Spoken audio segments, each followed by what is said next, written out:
What's up, team? Happy Sunday night. It is January 22nd. A happy both solar and lunar new year to you. Happy Year of the Rabbits. So good morning. First day of Year of the Rabbit. Let's do this thing. So my name is Whitney or Whit. I'm in Durham, North Carolina. For those of you in the US, you know where roughly North Carolina is. Durham is the home of Duke University. We're very close to UNC and NC State. So home of the sort of ACC right here in this area for my basketball fans coming up this spring. If you are not in the US, North Carolina is on the East Coast. So we are about halfway between New York and Florida. So if you're looking for us on a map, that's where I am. Tonight, I am so excited. So I've been teaching this test for a really long time, the GMAT, the GRE, the EA, all across the board. And in fact, I've been working with people trying to teach, trying to help them improve on their testing since 2006, when I was working on primarily at that point SAT and ACT. And over the years, I have gathered a large number of tips, tricks, and techniques.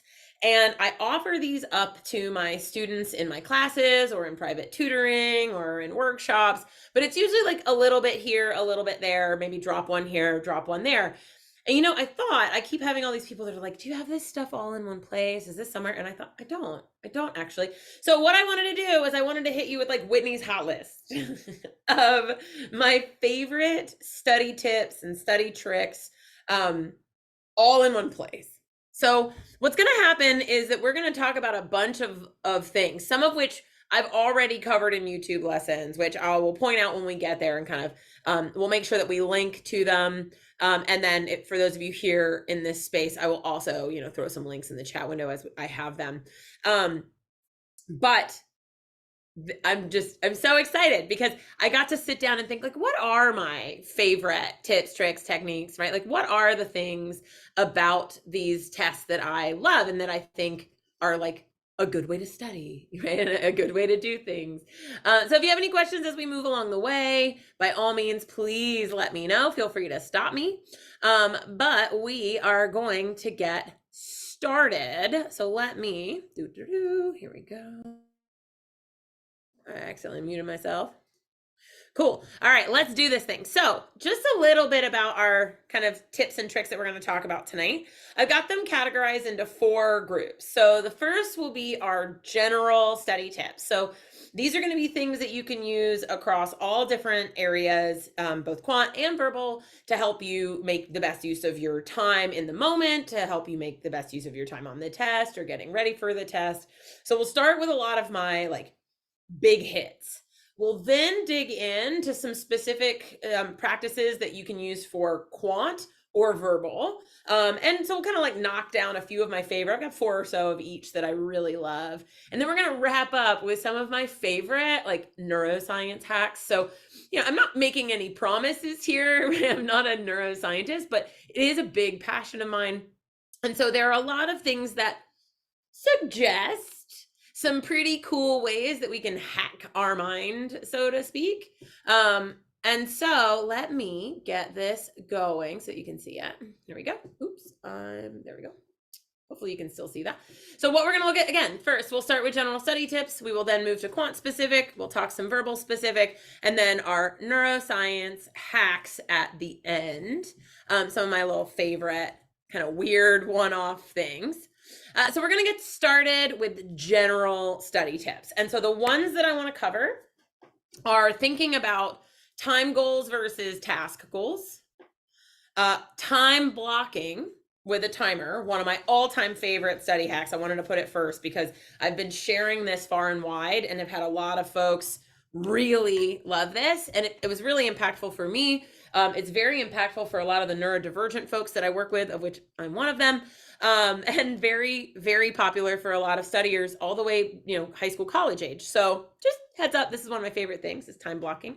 I'll talk a little bit about things that you want to consider as you're taking notes. That's both in a live class, or if you were watching a video, or if you're reading in a book. What are some things you want to think about in terms of note taking? I'm going to talk to you about my favorite weird tool, which is a junk drawer notebook. And then just kind brush over, make sure y'all are familiar with this concept of takeaways. So let's do it. So the first thing I want to talk to you about is time versus task goals. And so here's the deal with time versus task goals. Generally speaking, when we are setting study goals, often what we want to think about is, I want to say, okay, during this window of time, I'm going to accomplish X. And so for those of you, give me a show of hands if any of you are actually signed up and in a course with us. Yeah. And so if you're in a course with us, let me know, right? Give me a thumbs up or a smile if you're in one of our courses.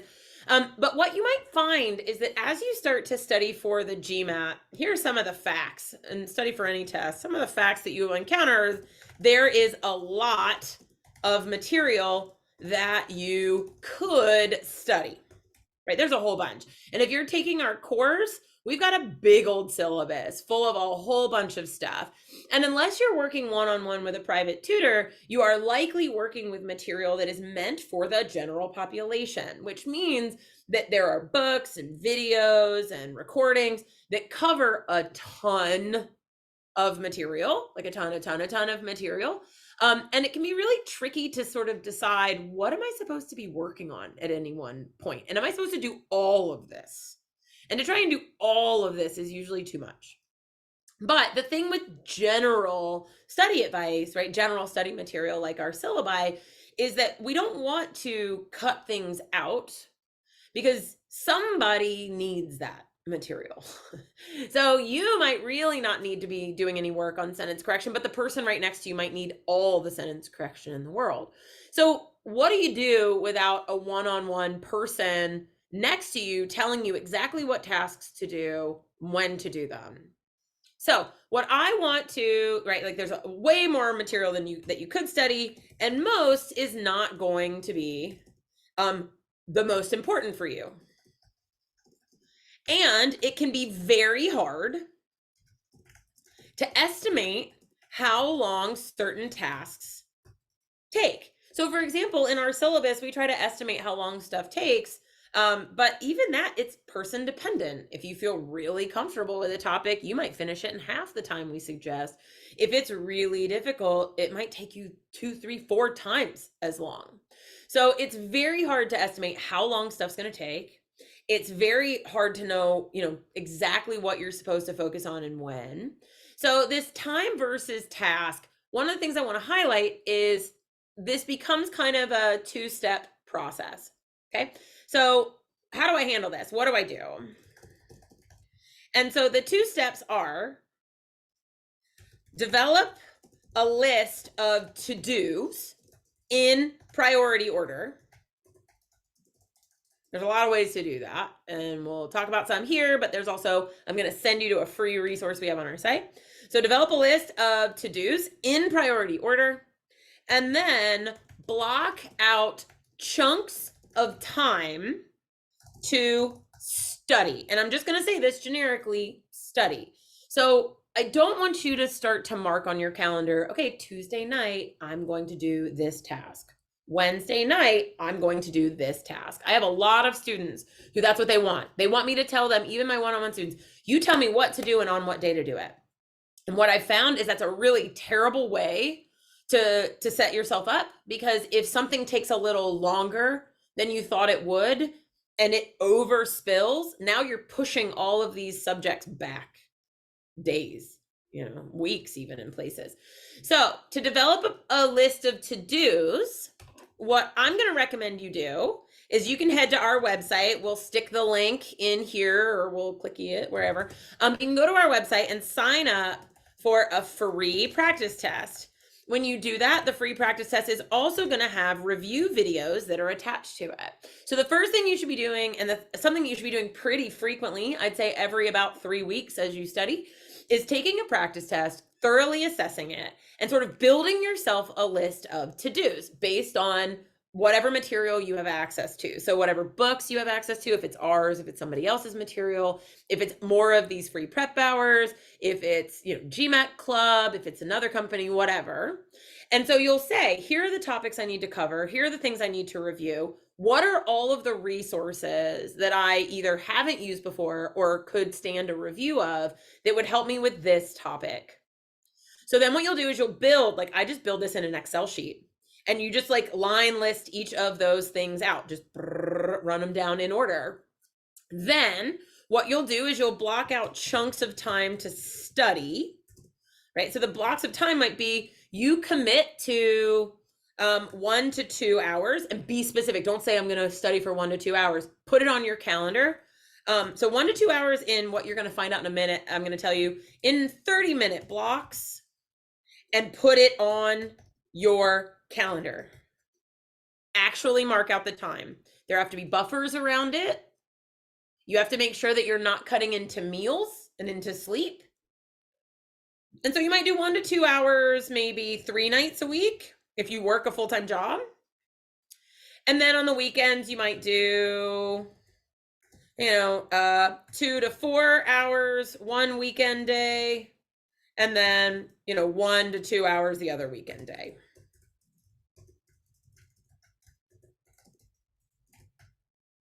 So you're going to put the blocks of time on your calendar. You're not going to put what topic you'll do in each block, just that, okay, on Monday, Wednesday, Thursday, I do 3 30-minute blocks.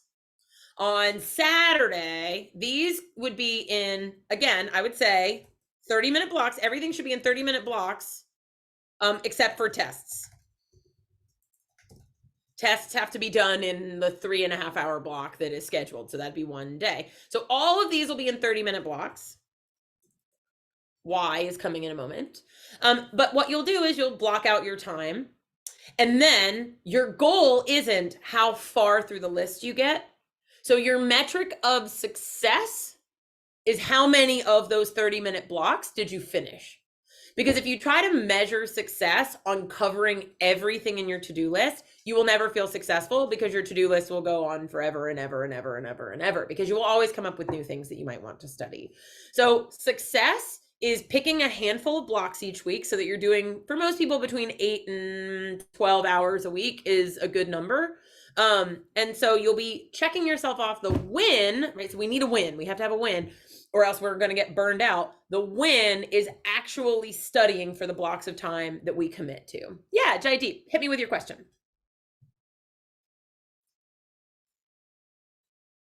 Oh, I'm sorry. I think I hit that raise hand by in error. Oh, okay. No Uh, worries. You're fine. You're fine. Okay, great. Oh, all right. So that's our first thing, is instead of trying to decide what it is that I'm going to do every single day, you'll make yourself crazy. You'll never feel successful. You'll end up with a calendar that's constantly changing and you're overwhelmed. So instead, look out at your week, right? And then pick your time versus pick your time blocks.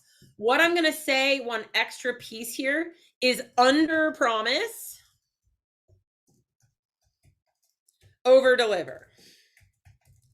So what I would say is, as you're getting your motivation, start with a number of blocks and a number of days that you're like, there's no way, like I'm going to study for 1 hour on 1 day, right? Like whatever, make it something that you can absolutely succeed with.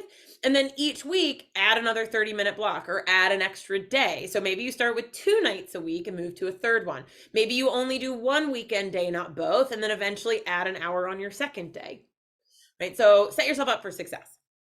Yeah. Set yourself up for success. Okay.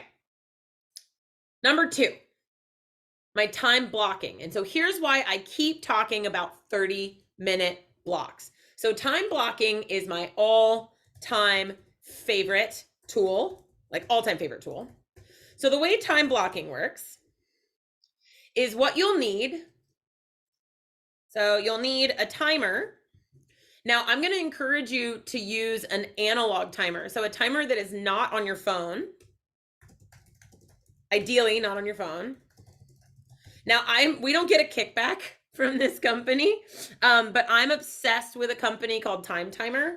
I have their 1 hour timer. It's really hard to see, I think. Let me see if you can. It's hard to see. So I have their time timer. Oh, if I sit back far enough, I have it. So here, I have their time timer, their little 1 hour one. I also have a big old 2 hour monster. right back like this. The reason why I like this timer is it's a visual timer. This was originally designed for kids and for neurodivergent folks, so I like it. That's why. But what's so cool about it is the timer does have a buzz, but you set the timer by turning the knob to how many minutes you want, and then it counts itself down. So the little pie wedge just keeps getting slimmer and slimmer and slimmer and slimmer, which is awesome, right? So our little time timer shrinks. And so the nice thing about this is I can very quickly look and see how much time I have left without picking up my phone, which is where all the distractions actually live, right? Where all the like, oh, I'm supposed to do this thing, right? So we've got a timer instead. And this nice little visual timer, if you want one that's a little bigger, they make a larger sized one. This is slightly larger. This is a 2-hour timer, but they actually make a very large, I want to say it's a 9-inch by 9-inch, like hour-long timer. So, and I think they even have a 20-minute, but I like a 30-minute timer. So you want a timer. Then you need a small notebook, and you're going to want a few of these little small notebooks. I usually pick them up, you know, dollar store, or you can get these at most like craft stores or Target, or they're usually like right by the exit in like the bins full of cheap stuff. So you've got all these like little notebooks, right? I mean, I've just got them, I got them sort of scattered all over the place. So you want a, like, every time I go to the stores, I pick up more, right? So I got them everywhere. And so you want some little simple notebooks. We're going to use these for a few different things, in fact. So let me show you how I like a time timer. So we need a small notebook, and that's it. That's it. You need a timer and a little notebook, and then whatever you're going to be studying, whatever your task is that you're studying. Okay, so the way this works is that we are going to, there's a little bit of neuroscience that we're going to hack here, but here's how we do time blocking. So this is the how. You are going to do this in 30-minute blocks, right? So this is how we're going to assess one of our 30-minute blocks. Yeah. Now, at the start, the first thing we do is in our little notebook. So on your notebook page, I'll put that over here. On your notebook page, the first thing you're going to write is task. So you may make a note to yourself that's like, you know, read chapter 3. And then you'll say time. And for time, we're never going to do the full 30 minutes. We're going to say 25 minutes. We're always going to do 25 minutes. Right? Time. And then you have a section for thoughts. I did not need to scream that at us, but you have a section for thoughts. Okay, so you'll set up a page. And so this shouldn't be a notebook that you use. I mean, this can be a notebook that you use for anything that you can use for just like random grocery lists or what have you. This doesn't need to be something fancy or important. And in fact, in the moment, if you're somewhere and you need to do a 25-minute, you could do a sheet of paper. It's fine. I just sort of like the notebook is kind of nice, right? It gives you a sense of like, I'm doing a thing. So you're going to set up a page in your notebook as such with task where you're going to say clearly, this is what I'm about to do for the next 25 minutes, how long you're going to do it, and then a big section for thoughts. So then before you get started, what you'll do, right, is you will take, so you've got a choice. You have a prep, what I call the hustle. So a prep hustle is you getting ready for that 25 minutes. Okay. So you can either set a, 5-minute timer or pick a song you love and let it play. While that song plays, so during that 5-ish minutes, do everything you need to not be distracted during your time block. So this is like, get hold of everything. Do you need socks? Do you need snacks? Do you need more water? Do you need to go to the bathroom? Right? Like, what do you need to make sure that during that 25 minutes, you won't need anything? So you're like, oh, crikey, I'm out of water. Oh, I need a little bit more coffee. I might want a snack. Let me get a snack, set it down next to me. Oh, I am a little cold. Let me put on some socks or a sweater, whatever. Get yourself ready and comfortable. Get everything together. Do you have all your books? And the other key here is move a lot. So make as like move around, dance a little bit. That's why it's fun for the song. You're trying to get your heart rate up while you're moving things around. You're hustle, hustle, hustle. You want it to feel like a hustle, right? Like we're trying to get some cardio going. When the song ends, which is why I like so much when it's a song, when the song ends, it's time to come sit down. You're going to set your timer. So once the session starts, so once you start your timer, you get to work. Anything that comes into your mind, do not act on it unless like the house is on fire. Instead, write it down. So this is stuff like, oh man, I need to call my such and such, right? Like, or, oh man, I don't know why it's decided not to let me share. Can y'all, let me try this. My share is being weird again. Let me try it again. Okay, here we go. So this would be all the places where things like, need to call the vet. Or, oh, I'm supposed to reply to that email. Crap, I don't want to forget. Or, man, this assignment is annoying. Or, I need to reschedule that appointment. Or, I just had a thought that maybe I'm not good enough to do well on this test. We write it all down. Any sort of distracting negative thoughts, interfering thoughts, or just like to-do list thoughts, we write it down. We don't act on it. We don't engage with it. We don't have a conversation with it. We just write it down, right? We're going to get some distance from it, and we're also going to stay focused for our 25 minutes. When the time runs out, you can repeat, right? So when the time runs out, you have another 5 minutes. If you'd like to start another time block right after that, if not, you're free to go, right? So time runs out, reset, choose your next task, and go. And so what you might do is you might decide my next task actually needs to be handling some of these things. And so my next 25-minute block, if I don't feel like I could keep studying without calling the vet or replying to the email or doing whatever, like I will add those as an actual to-do list item. Yeah. So time blocking is my favorite thing. This is the crucial piece, y'all. This is the hardcore crucial piece. Because if thoughts come into your mind and you just try to tell them like, no, not now. No, not now, not now. Your brain won't trust that you'll remember them. And so you will either act on them right away, thereby distracting you from what you need to, or what you committed to doing. So you will act on them right away, or you will try to remember them subconsciously and you'll be distracted from the work that you're working on. You are so much more efficient when you put that stuff down. Don't carry 30 things and try to learn. Set it down and then learn. Yeah? Okay. How are we doing? So far, so good? So Whitney, you write down your thoughts Oh, yeah. All of them. so you write down your distractions, and then how do you go back to doing GMAT prep? Well, because I wrote it down. Because here's what I tell myself. Like, I wrote it down. And it's like, okay, cool. It's written down. We'll talk about it after this 25 minutes is up. And if I need to, after that 25 minutes is up, I can sit there and I can ruminate about not feeling good enough for the test. I can have some time to like empathize with myself and be like, this is really scary and this is really hard. Like, that's okay too.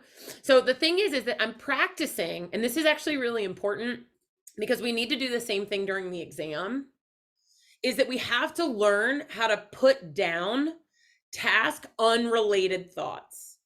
So this is actually practicing mindfulness in the moment.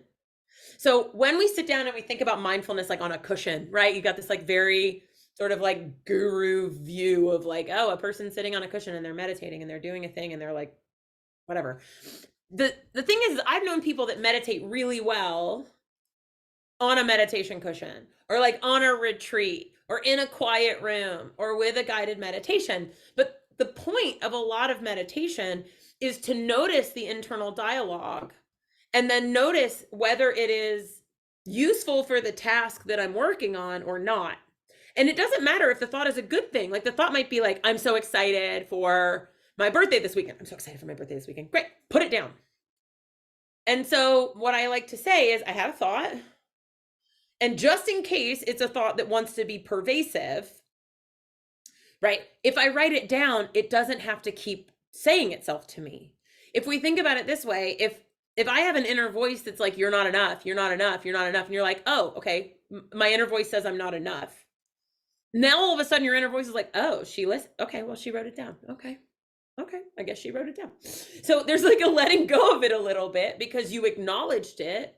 You didn't engage with it, but you also didn't fight back with it. You said, okay, I took it down. And if it tries to say something like that to you again, be like, but I already wrote you down. You're good. I know. But we can talk about that at the end of this 25 minutes. That's fine. We can discuss whether that's true. Do we want to quit studying? Do we want to like change our whole life? Whatever. We can do that in like 14 minutes. But right now, I have committed to the mindfulness of working on this thing. And whatever comes up, I've committed that I'm just going to keep coming back to this task, and all of the task unrelated stuff, I'm just going to let it be unrelated. Not good, not bad. I put it down. Okay, thank you. Yeah, it's a very powerful skill, and I invite you to try it because I have a lot of people that look at it and are like, this is crazy. And then they try it and they're like, this is amazing. I'm like, I know. I mean, I didn't invent this. I just sort of borrowed bits and pieces from people, right? Okay, so we've got our time blocking. I have a couple of suggestions about note taking. So our next piece up on the agenda, taking notes. Yeah. So one of the things I want to highlight, people are always like, how should I take notes? There's a million ways to take notes, like a million. So one of the things I want to invite you to try is, right, so for taking notes, a couple of best practices and suggestions that I have. I would say do not combine work on problems with more like college-like note-taking. So think like summary, or this would be like where you're summarizing parts of a chapter you've read, or you are following along with a lecture or something that's much more like content-driven. I don't combine my actual work on problems. So one thing I'll do in a notebook is like, if this is my notebook, for example, and so I'm going to show you a couple of things that I do here. If this is my notebook, problem work goes on the left page. So this is where I might be working on actual practice problems. That'll go on the back side of a page. On the right-hand side are notes, content, commentary, etc. So the things that might feel more like standard notes go on the right side, and they might line up next to it. So I might do a problem, and on the right is where the kind of applicable notes that go with it, if there is such a corollary. Or on the left-hand side, this might be problem and the work for the problem. Or this might also be the place where I put like individual kind of rules or examples. Like I might put those on that left-hand side. So on the left-hand side is more like work. On the right-hand side is a little bit more cleaned up and curated. So the right side of my paper is always kind of a neater, like this is where I'm actually taking notes. One other thing that I will do along the right side of my page, and you can do this along the right side, or you can do this as occasional boxes, but I find it depends. So the occasional boxes are great if you are moving at your own pace and can like stop a video or stop, reading if you're reading in a book. If you're in a class setting, it can be tricky because the class might not leave space for you to write what I'm about to tell you to do.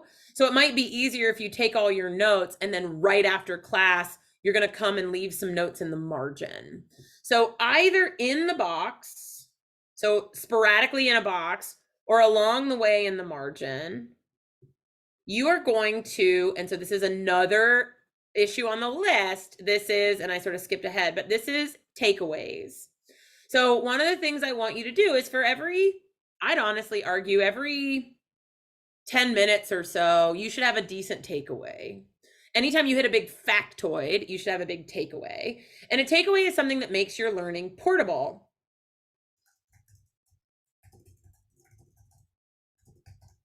And there are a lot of ways you could write the takeaways. So takeaways can also often be statements of like, you just did a whole lesson on exponents, and you did a couple practice problems and you made some mistakes. And you notice that like you make mistakes for this specific type of exponent rule. And so your takeaway might be, for this exponent rule, I need to practice this and I need to remember this. So imagine if every 10 minutes you were only given permission to remember one thing. What would that one thing be? So it makes learning portable. These could be statements, right? So they can be written as statements, like where they're telling you something. But here's I think the pro move is write them like questions or like a quiz for your future self.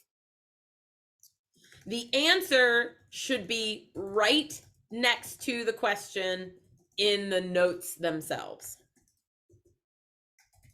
So this is why I actually don't dislike writing these little future quizzes in the margins, because the answer, right? So if this is a question, right, and this is a little question I'm asking myself. So like, okay, what are the 4 types of rephrasing in data sufficiency? What are participles and how do they show up on the GMAT?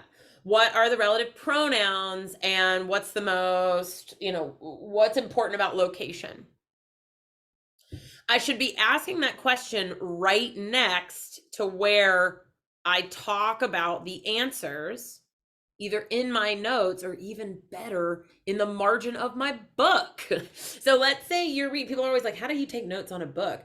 Sometimes instead of highlighting and underlining and circling things, I write myself future quizzes in the margins, the outer margins of my book. And so I'm like, ooh, I want to remember this fact. Let me ask myself like sort of this is what I want to remember. Let me ask it as a question and see if I can come up with it. And then in a review, all I have to do, instead of going back through and reading all of my notes, because nobody wants to go back through and read all of their notes again, instead of going back through and reading all of your notes, you can scan the margins and answer your own quiz, which is a wildly better way of refreshing information. And if you go to one of the questions and are like, I don't remember the answer to this, cool. Scooch over, look at the, the notes again and like, oh, and then maybe make a little star next to it. It's like, oh yeah, this is a thing I need to revisit. Like I definitely need to see this one again. So notes, so this is sort of like notes and takeaways. A way for you to set up your notebook. Probably my favorite way of setting up a notebook as you're thinking about taking notes for a class. Okay, the last of the favorite, like get yourself set up to study kind of source, like resources, is what I call a junk drawer notebook. And it's another one of these guys. And so it's a little bitty notebook. Traditionally speaking, so I call it the junk drawer. If you've taken a class with me before, you'll be familiar with this. So I call it the junk drawer notebook. And I call it that because let's think about, I think maybe it's just American. It could be wrong.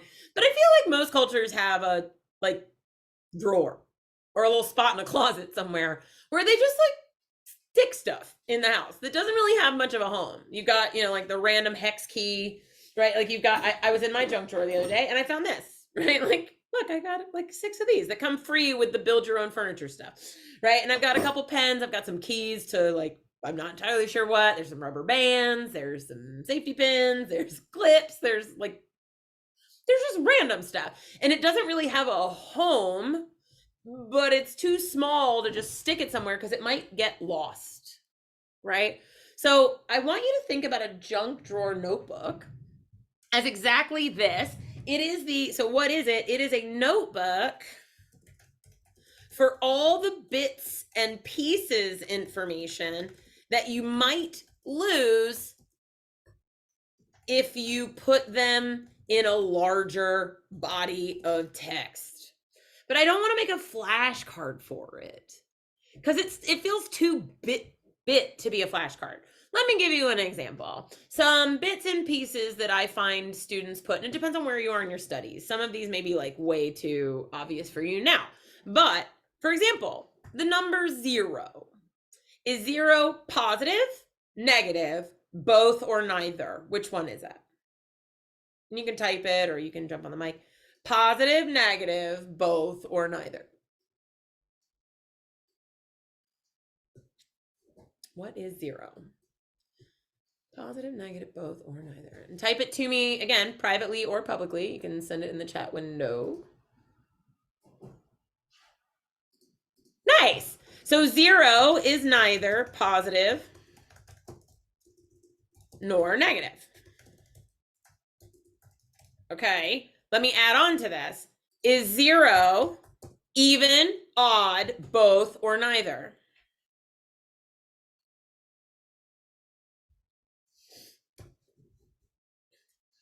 Okay, I got one guess. Oh, I got 2 different guesses. Oh, I have a lot of guesses on neither right now. Okay. Fun news, 0 is even. How about that? Right? 0 is even. So I'm going to add, like, literally, I'm just going to open my little notebook. And so generally what I'll do is I'll put, quant on one side and then I'll flip it over and put verbal on the other. And so I'll make like verbal notes coming in one direction and quant notes coming in another direction. And I'm just writing them on each line. Yep. -4 is also even. So you could even make a note like negative, even numbers. Negative numbers can be even and odd. And you might throw a couple of examples. Or you might have been working on a problem and all of a sudden found out that, oh, perfect squares have an odd number of positive factors. Only perfect squares have an odd number, right? So maybe that's the weird factoid you write down, right?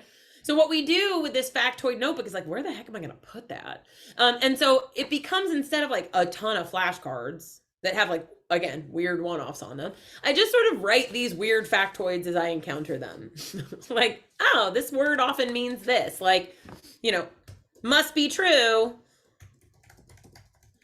often means testing cases. And then we'll see some other places where this can land, but right? Yes. No. So the reason why a perfect square has an odd number of factors is because when we look at its factor pairs, one of its factor pairs is itself. So for example, 81, 1 and 81, 3 and 27, 9 and 9. You only get the odd positive if one of the rows of a factor pair is just that one number times itself. That's why you get an odd number. In no other case is there an odd number of factors, right? But so these are like the weirdo, like one-offs, yeah? Yep, it'll always be an odd number. Always be an odd number. But it's the only ones that are an odd number. So if I tell you that a number has an odd number of factors, I just told you it was a perfect square. Yeah. Cool. Okay, how are we feeling?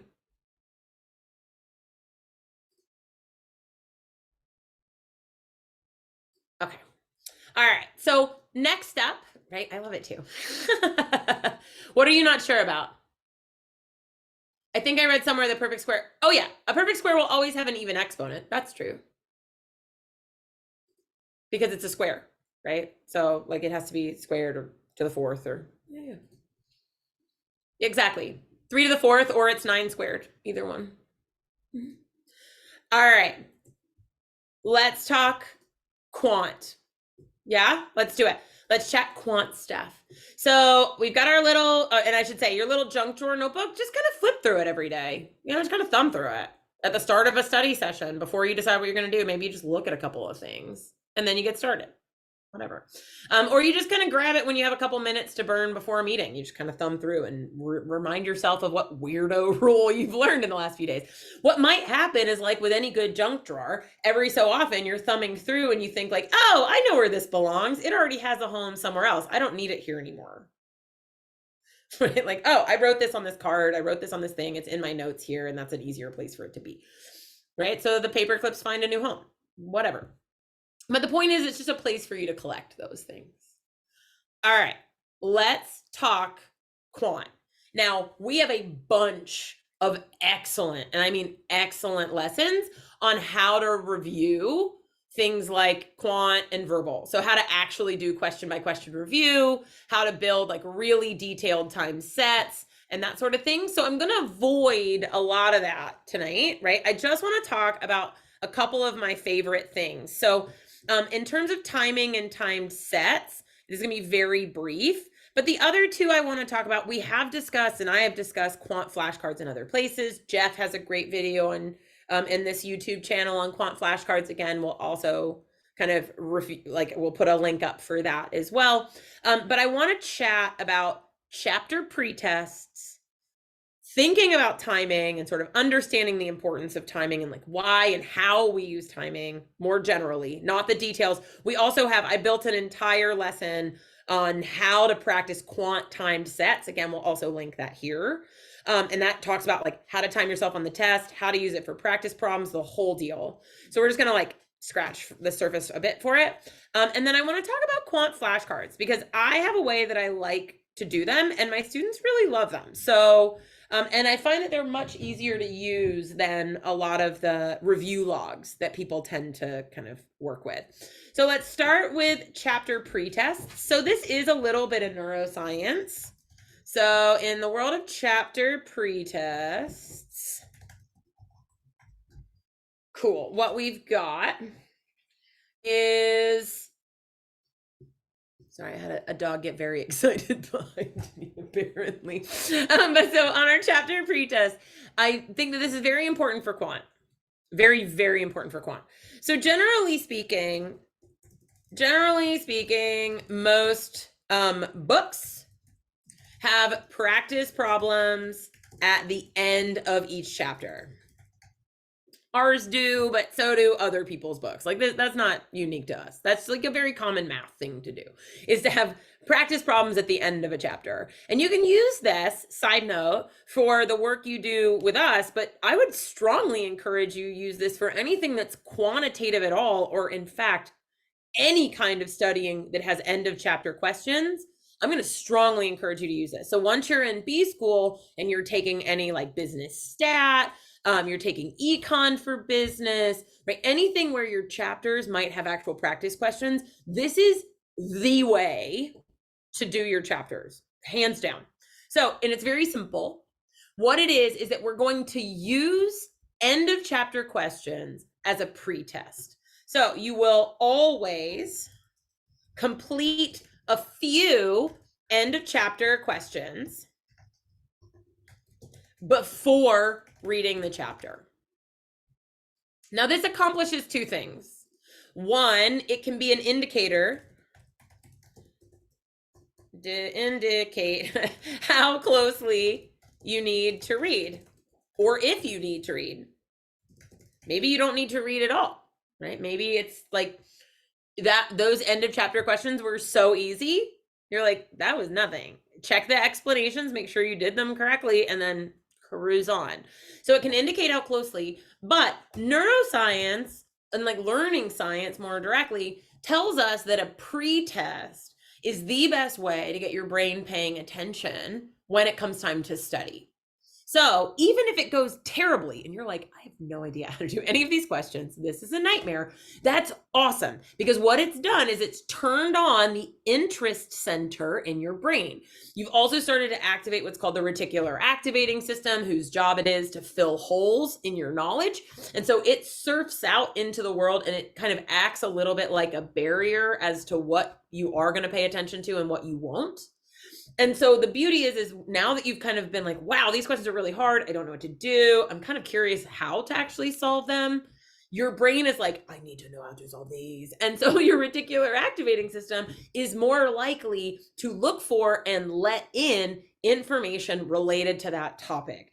And so you will pay better attention and you will learn it more deeply. So it can also prime your brain to read what you're going to read with interest. Yes? Yes. So very simple. You complete a few end of chapter questions before you read the chapter. Then you read the chapter if you're going to at all, like maybe it was really the pre-test was easy and so you don't need to. And so then you will complete the questions again to see what you learned. So if a chapter has 10 end of chapter questions, you might do 4, or 5, like do the even ones, do the odd ones, try them, get stuck on them, and then go do the chapter and then come back and try those same questions again. See how it goes. Yeah. With our assignments, if you're one of our students and you're taking a class in Atlas, you'll see that we also assign the practice questions as their own task. Now, we often assign those second. I still want you to do them before you read, but usually it's only about 3 questions per chapter. So it's a nice little kind of warm up to get you ready to read. Okay, so pre-tests. They are my favorite thing in the whole wide world. They are the greatest way to prioritize because you can decide like, ooh, this chapter was really easy, these questions. I don't need to waste my time on this. Or you're like, wow, these are really hard. I should spend a little more time. Okay, so next up, we've got timing and timed sets. So one thing to note is that for timing, you should always be timing yourself. Always, always. No matter what, you should be timing yourself. And so I have 2 camps, and you should be using both. And like I said, I'll have a link in the window for you to watch another of our time. And if you want to go poke around our YouTube channel, you can actually find it directly. But I did a whole section on timing on the GMAT a few months ago, back in the late summer. And so I just want to highlight 2 things that I think are really, really important. You should always be timing yourself. That said, single questions, the goal is to understand your time needs and awareness, not to cut yourself off. You're not trying to go extra fast. You don't get to like 2 minutes on the clock and stop yourself, like nothing like that. So for single questions, what you'll want to do is use a timer counting up. So a stopwatch. Yeah. At time, meaning like where you'd want to, bail on test day, guess, and then keep working. So get like, all right, if I had to bail right now, so you're going to force yourself to practice like, okay, it's been 2.5 minutes and the average time for this question is 2 minutes. And so I need to be ready to bail no later than 2.5 minutes, or at any moment where you're like, okay, this is actually where I would bail because I have no idea what I'm doing. Pick a letter, make yourself guess, and then keep working. Take as long as you need. What you want to do is get a sense of how long, keep track, right? How long do different types of questions take you? And let's just go ahead and port this over to verbal because it's the exact same. Yeah, that you're going to do this for sentence correction and critical reasoning, and you're going to do it for reading comp, you're going to do it for problem solving and data sufficiency. How long does stuff take you naturally? It's important to know, like data sufficiency on average, I actually need more like 3 minutes. Problem solving, I'm more like 2 on average. Okay, great. Or, overlapping sets questions, I get them right, but they take me 4 minutes. So that's good to know because on test day, if I need 4 minutes, maybe I'll take it. But it's good that I know that in advance. What we're training ourselves for in single questions is to be aware of how much time is passing and to be aware of what our time expenses are. Because on test day, we have to budget. And in order for me to time budget, I have to know what stuff costs for me. Yeah. The other option then are timed sets. So timed sets, this is the only place where we are thinking about balancing time and letting go. And so for timed sets, what we want to do is we want to try and work on pace. So you're going to select at least 4+ questions. And again, if you follow our lesson, I give you a bunch of different like techniques for 4 questions or 8 questions or 12 questions, but you'll select at least 4 questions.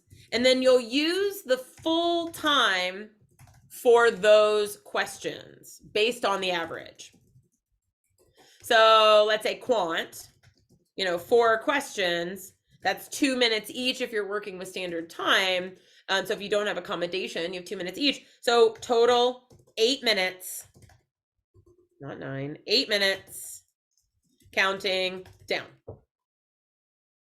Yeah. So 8 minutes, counting down. And your job is to do them in order, in one direction, just like you would on the real exam, learning to bail and let stuff go. Okay. So we use time sets as an opportunity to practice balancing our time. Now, one thing to note is once complete, then if you ran out of time or skipped anything, go back and do individual questions with timer counting up.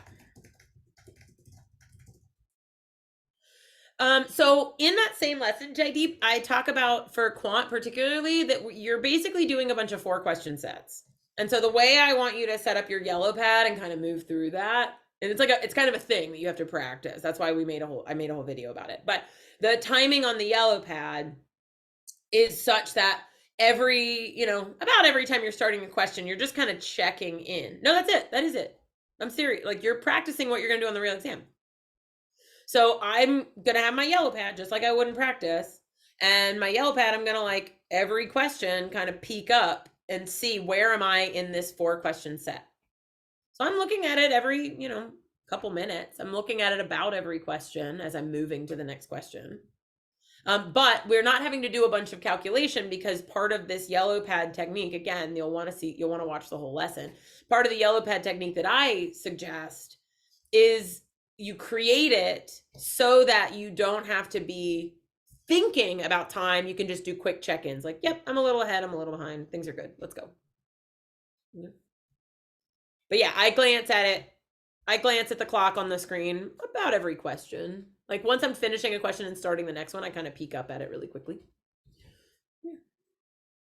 Good question. Okay. So this is our timing and time sets. Yeah. So for example, and so again, that's another great question. Thank you for asking it, JD. But I am going to kind of punt that a little bit because I did a whole lesson on timing and time sets. But you'll recognize when you're behind on time that your job is to, ideally, you're not spending a bunch of time when you're already behind. But part of what you're looking at for these time sets is that you're looking for, okay, I want to be able to guess within a minute if I'm already behind, or depending on how far behind I am, I might have to, like, straight up bail right away. That's a much bigger and more nuanced conversation about timing. Yeah. So I'm going to let you check out the video because I did a whole, like, almost 90 minutes on it. Like how to set up your board and do all the things. But biggest thing I want you to take from tonight is that no matter how you do your timing, even if you're just like, Whitney, I'm going to go out and pick 6 questions and I'm going to set my timer for 12 minutes, that's fine. But you should also be doing a lot of individual questions while you're still learning with your timer counting up so that you can keep track of your time. You shouldn't only be doing time sets, and you shouldn't be doing questions entirely untimed. You need to start desensitizing to the timer. Yep. Okay, so the last of the quant is going to kick us into a quick review of the way I want you to look at verbal as well. And so the last of the quant is the quant flashcards. So and so again, we've got a whole lesson on this as well. And the lesson is called Know the Code. So I'm going to put a link in the chat window for that, or in this for that. But for those of you that are here, I'll put a link in too. So in building quant flashcards, I actually like to do this more than I do a review log, where you, like, leave a list of all the things you've gotten wrong ever, and you make a note, and then you go back through your review log and you go find the question and do it again. Instead, right, if I get a question wrong, if you get it right slowly, if you get it right but want a different method, right, if it's any of those things, then you make a flashcard. And the way the flashcard works, and so on quant, a physical flashcard is fine. E-flashcards are great. Quizlet's great. Good Notes will let you make flashcards with your stylus or your Apple Pen or what have you. But you want a notebook. You want a note cards that'll allow you to put images on them if they're going to be digital, because you want to be able to draw. So on the front of your flashcard is the entire problem. So the whole problem you missed goes on the front. You're also so that's it. The whole problem goes on the front. the question, the answer choices, the whole nine. Everything goes on the front of the card. On the back of the card, you're going to put content, and you're going to put strategy, if there is a specific content area or a specific strategy. So like, oh yeah, this is a working backwards question. Oh yeah, this is a testing cases and a number properties problem. Oh yeah, this is weighted average, and I would want to use the weighted average like tug of war kind of method from the book, whatever. So you're going to write really clearly content and strategy. And then what you're going to put underneath it is the following. I need to see, it needs to mean, I need to do. So I need to see is the literal stuff. Like I needed to see, these are prime numbers and the word must be true, right? So I needed to see, 2, 3, 4, or 2, 3, 5, 7, 11.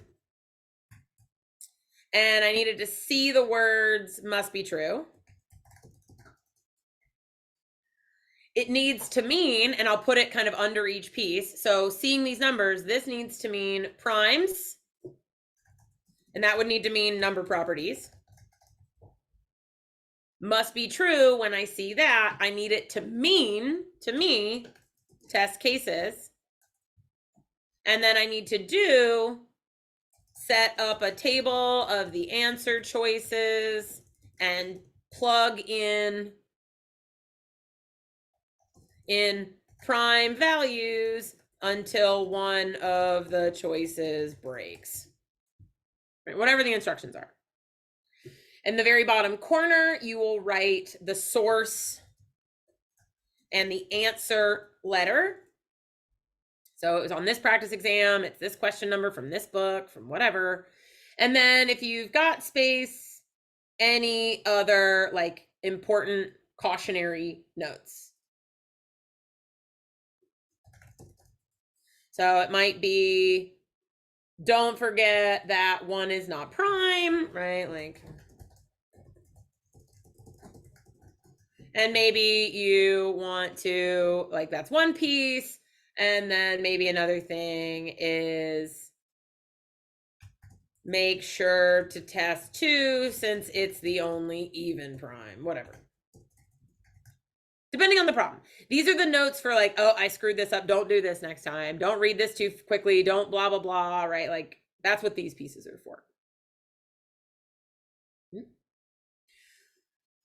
And so this content, this one might be number properties, divisibility and primes. And then the strategy for this one may have turned out to be smart or test cases. Now, as you have this big note, like you have a growing stack of flashcards, instead of having to go to your review log and then look up the question, like you have to log into your computer, you have to log into your student center, you have to find your official guide, you have to find your content book, your all the verbal, all the quant. It's just there, right? It's already there. So you can work through it. And now you can use these flashcards in one of 2 ways. You can use them to review, meaning, or sorry, I should say, you should use them to review your recognition skills. So maybe you don't actually solve it. You just flip through a whole bunch of cards and go like, oh yeah, this is number properties. I know it's number properties because of this. Oh, okay, this is overlapping sets. I know it's overlapping sets because of this. This is weighted averages. I know it's weighted averages because of this. Or you take a small stack and you do some to practice, just like you would a review log, like an error log. Okay. So we're going to do the exact same thing. My favorite 2 tricks for verbal. So I only have 2 that I love for verbal that we haven't sort of talked about ad nauseum in other places. So the 2 study tips that I love really just follow on the quant flashcard. Okay. So SC flashcards for a review log and CR flashcards. So SC flashcards are going to look very, very much like the quant flashcards that we just did. And so the way these will work, and so I'll actually just show you, the verbal flashcards, sentence correction, I should say. So if you get a question wrong, you get it right slowly, or you get it right by accident, or your ear, right? Like it was only the using your ear that got you there. Once again, entire problem goes on the front. This time we don't really have a strategy. This time we have grammar. And so what I would say is this is going to be your major grammar.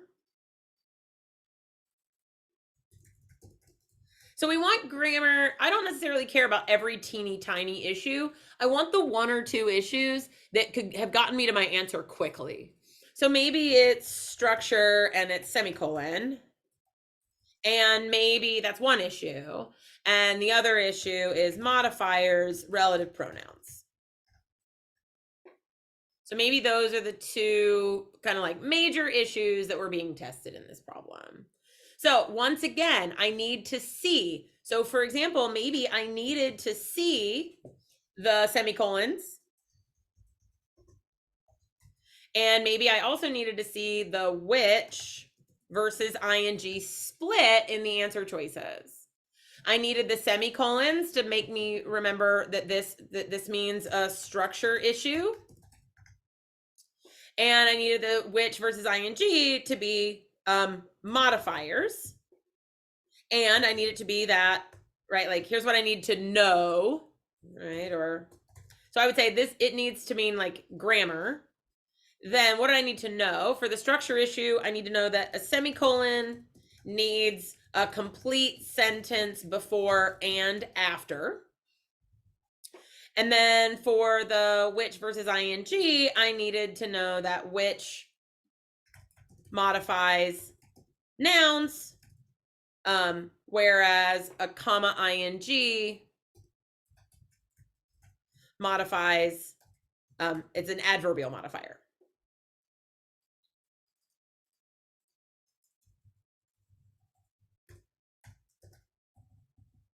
Right, so I make a little note to myself. And then other notes, this might be a place where there was another somewhere like you can exchange a semicolon for a comma and, but not just an and. Like I have to have a comma. Maybe it was also that which doesn't have to sit immediately next to the noun it modifies. So maybe I just needed to remind myself, like I eliminated it because the which wasn't touching, but it doesn't have to exactly touch. So these would be other notes. This would be places where maybe the grammar is very different than you're used to, or it's like a nuanced rule, or like, well, normally this would modify that, but here's an exception. Like this is a good example of that exception. And so one of the things that I really like about this, again, is that I can just practice flipping through and seeing the question and noticing the splits and looking for like, oh yeah, this is an identifier of structure. This is an identifier of modifiers, what have you. One thing I will note though, this is better. And in general, for both questions, it's kind of a little better if you can write in block print, like very like neatly, or type it. Especially with sentence correction, because with sentence correction, you are in fact trying to vertically scan. So sometimes what I'll do is I'll actually take a picture with my phone of the screen or my book or whatever, and I'll use digital flashcards for sentence correction, but I'll use physical flashcards for quant. If I'm going to be making critical reasoning flashcards, and so this is the last of our kind of flashcard example, we're kind of rounding out the end, so I appreciate your patience. So for our critical reasoning flashcards, oh, and I should say for those of you here, I will get you all the link to these notes so that you have them. But so critical reasoning flashcards, this is all questions. These are flashcards more about, so this is going to be very different. So let me kind of get all of this stuff out of the way. I'll actually just clear this whole thing. So with our critical reasoning flashcards,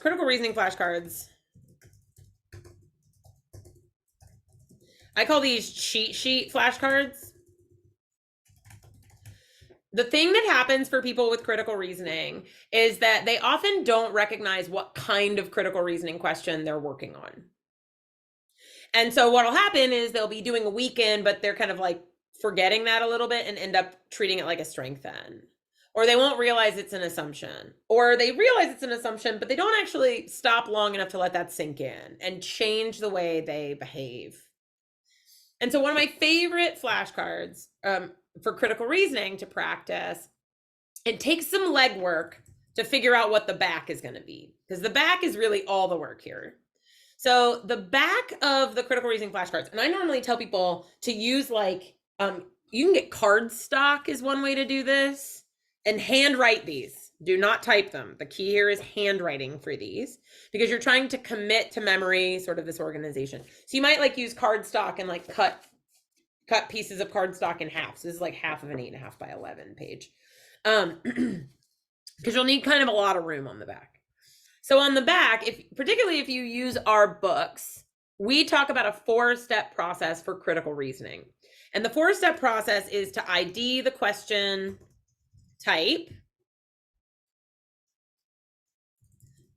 So I got to first read the sort of, okay, is this a strengthen? Is this a weaken? Is this an assumption? Is this a draw a conclusion? So I'm going to read the question type. Then I'm going to read and deconstruct the argument itself. So that's going to be the paragraph. So I need to figure out maybe what's the conclusion, what's the supporting evidence, what's the counter evidence, or if I'm supposed to be doing something like explaining a discrepancy, I need to figure out what the discrepancy is. Or if it's explain a surprising finding, I got to go figure out what's so surprising in this argument. So I'm going to read and deconstruct the argument. Then we're going to pause and state the goal, which means I'm sort of pulling these two pieces together. I'm reminding myself what kind of question it is and what was it in the argument that I'm supposed to be doing. And then finally, we're going to go through a process of elimination. Okay, so here's why the back of the card takes a lot of space. And in the world of critical reasoning, you only have a handful of question types. So in critical reasoning, the question types are, and I'll put them down here for you. The question types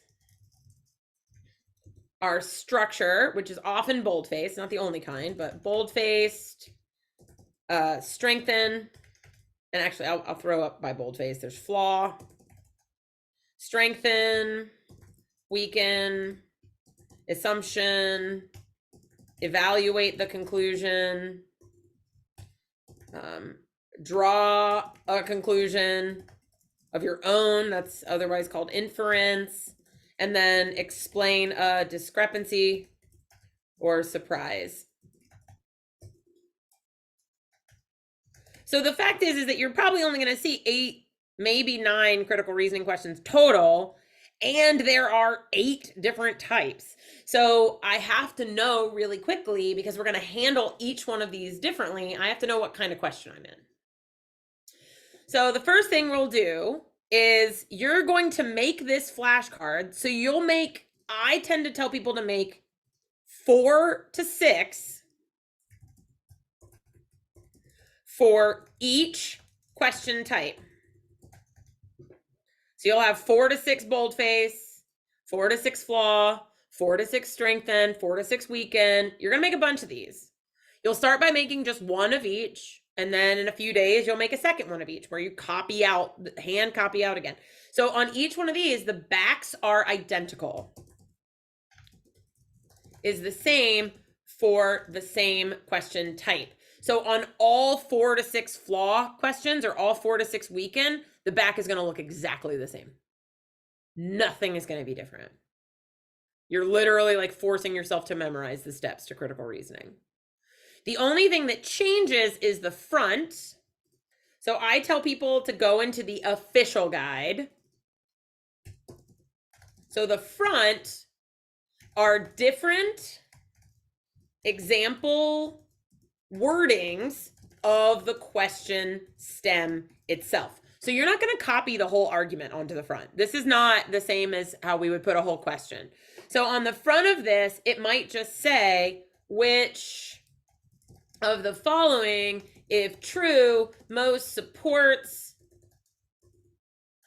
the mayor's plan to increase visitor traffic to the town square. And what you'll do is you'll look through the official guide and you'll try to find as many variations on a theme for strengthen. So you'll try to find 4 to 6 different strengthen stems. That's the only thing you're going to put on the front. That's it. On the back, you'll then mark what this is. So you'd say like, okay, this is strengthen. And then if you use our books, we have a cheat sheet at the end of every chapter that tells you sort of this 4-step process cheat sheet for each question type. You can also build one for yourself. But so this is where you would identify the question type itself. Let me actually do this in blue. So you'd identify the question type itself. In the second section, this is where you would say, what do you need to pay attention to while reading these types of questions? So for example, in any assumption family question like strengthen or weaken or evaluate or assumption, you're going to say, your card might say something like pass 1, meaning the first pass through. I'm going to find the conclusion. Pass 2, develop and sketch the argument, right? So this is, I just want to remind myself that anytime I'm in a strengthen question, I need to read it first for a conclusion, and then I need to read it a second time to come up with the argument or sketch it out. Pause and state the goal. This is instructions for what you're meant to do when restating a goal for this type of question. So for example, on a strengthen, the pause and state the goal, what I'm supposed to do is the goal for a strengthen question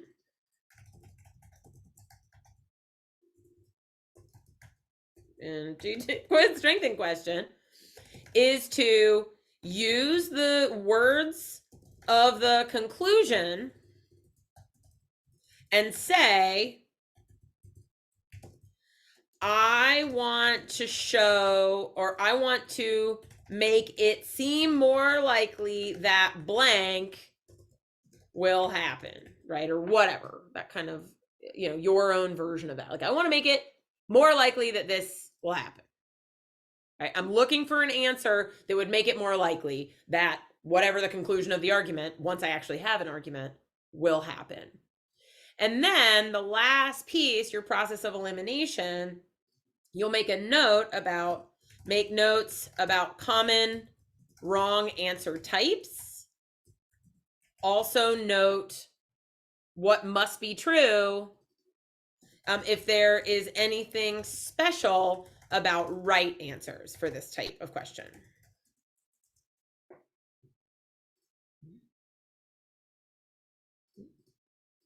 Okay, so in something like this, what we would have is a situation where I might say common wrong answer types are out of scope because they talk about other groups. They might do the opposite, and so this would be that they actually weaken the argument and so on. So I might make some notes about common wrong answer types. So these would be common traps. So I like these, and they're a good way to do recognition. And so you get to read the question, move through the answers, read the question. So you're like, okay, this is a strengthen. Step 1, I do this. Step 2, I do this. Step 3, I do this. Step 4, I do this. You're learning to memorize the steps for each question type. That's kind of the most important. Okay. All right. I know that we are sitting here well over time, but I have a very short list of the last of the strategies for more general brain hack strategies. And so our neuroscience hacks, I have 4 short and sweet ones for you. So one is prime to assent. Another is to get some exercise and movement. Another is to always use warm-up questions for your tests, and accountability and study groups. So I'm going to keep us on this slide because there's not a lot of detail. Well, I'll give you one for the priming. So as humans, we are priming machines.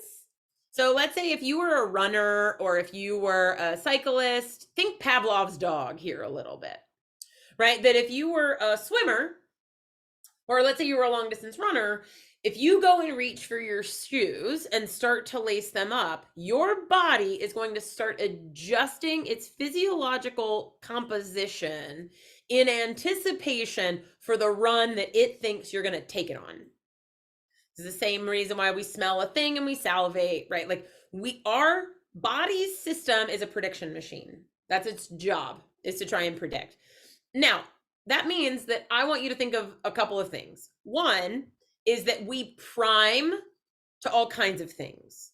So if you are going to take, priming in general, if you are going to take the test at home, I am going to, online, I am going to strongly suggest that you always study and test, or almost always, or as frequently as possible, in the location where you will take the test. And try and make it look really like this is what I do here. So maybe you actually clean off parts of your desk and you sort of sit away from your normal work desk, but this is the place where you always study. This is the place where you take your practice tests all the time. So if you're testing at home, you can utilize this to prime yourself for the location.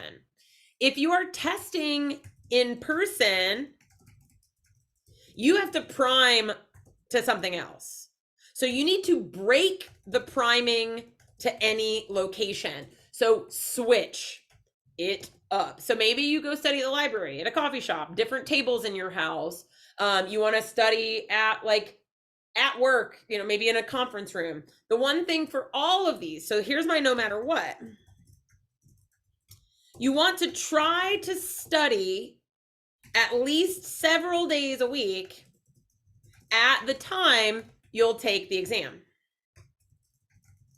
That might just be 5 minutes. That might just be doing 1 or 2 practice questions, right? So if you think you're going to take the practice exam at 8, almost every morning, I'd like for you to get up at 8 and do 2 of your question flashcards, right? Or start flipping through your little notebook. But I want you to get into the habit of, ideally it's questions. I want you to start to get into the habit of doing questions at the time of day where your brain is going to have to be taking the test. So that's one, right? So try to study at least several days a week at the time you're going to take the exam, and ideally some practice questions.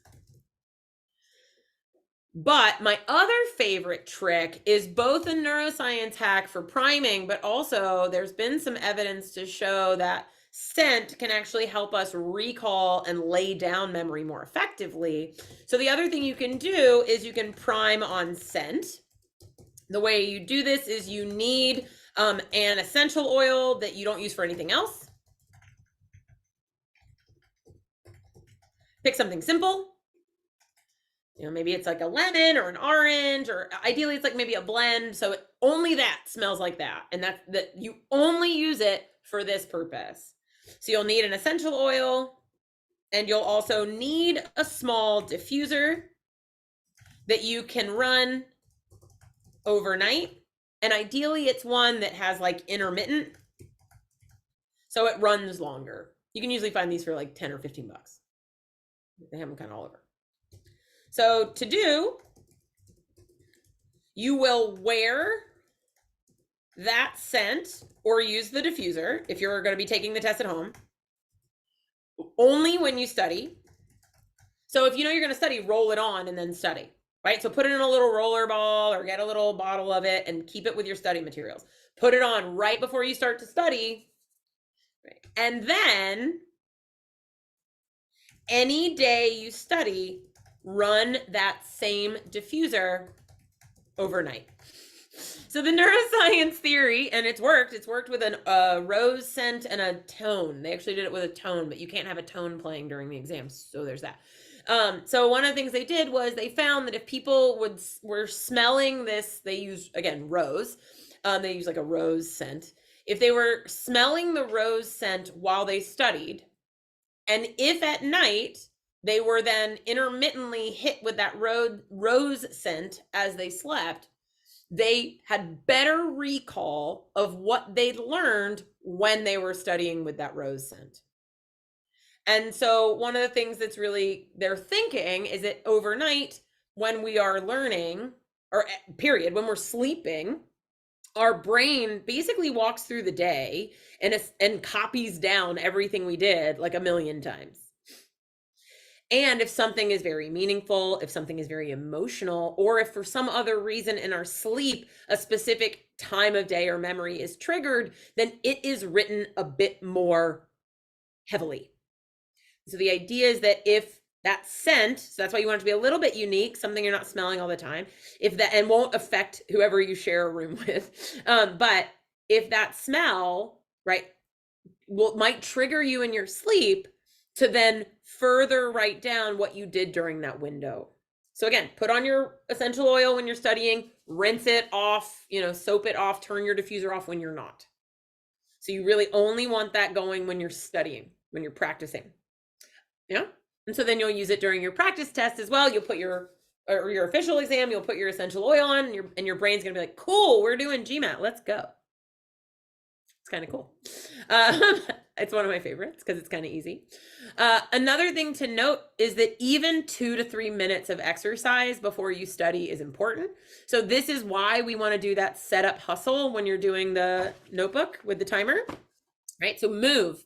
Maybe you do some jumping jacks. Maybe you kind of like jog around the house. Maybe you do some walking lunges while you move around the house to gather some things.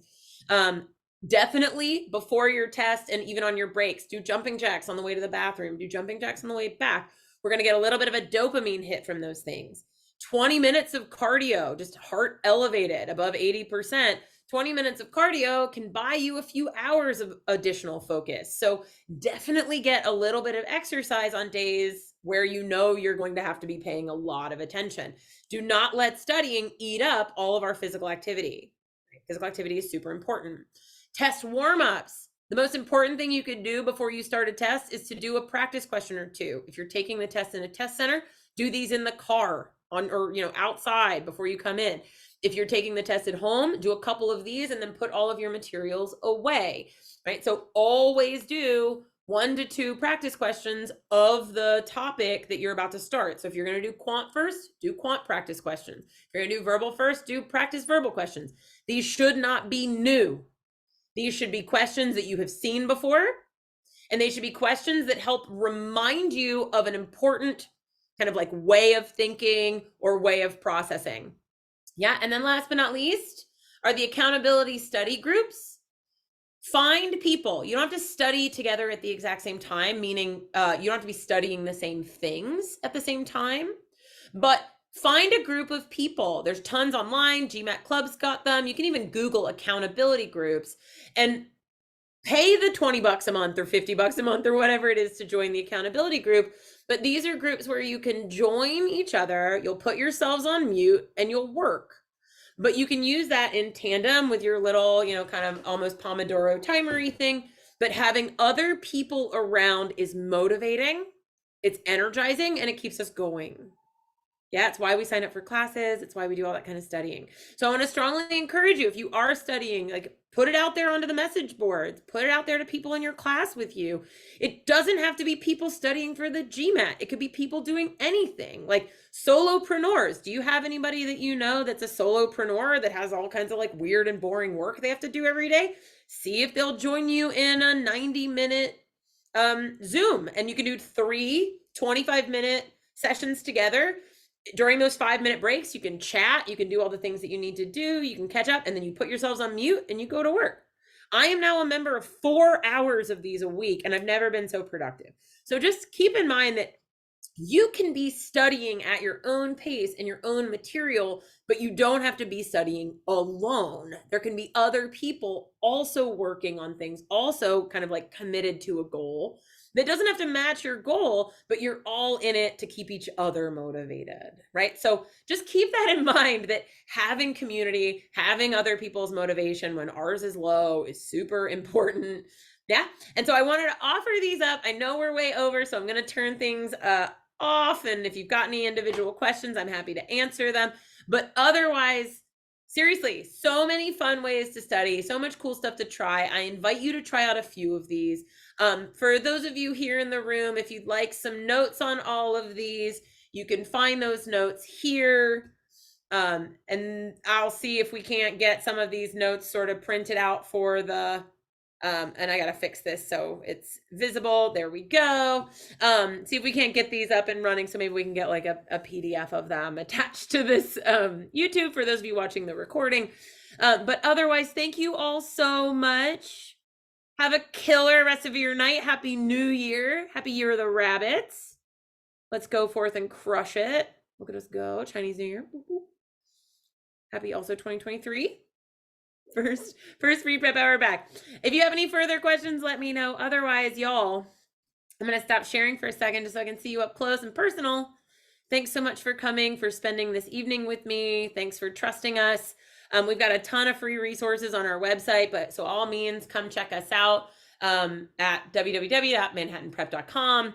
Again, we've got free resources for GMAT, GRE, EA. We've got all of the remaining YouTube channel. Oh my gosh, we've got like 100 and some hours, probably almost 200 hours of YouTube videos at this point. And if you're studying for the GMAT, maybe even check out our sister YouTube for the GRE. We cover a lot of content over there, and the test about the same stuff. So if you're looking for even more support, you can always check out some of our GRE videos. Those are great as well. Otherwise, come check us out. Free session ones if you want to come hang out. There you go. There you have it. Good night, friends. Take care.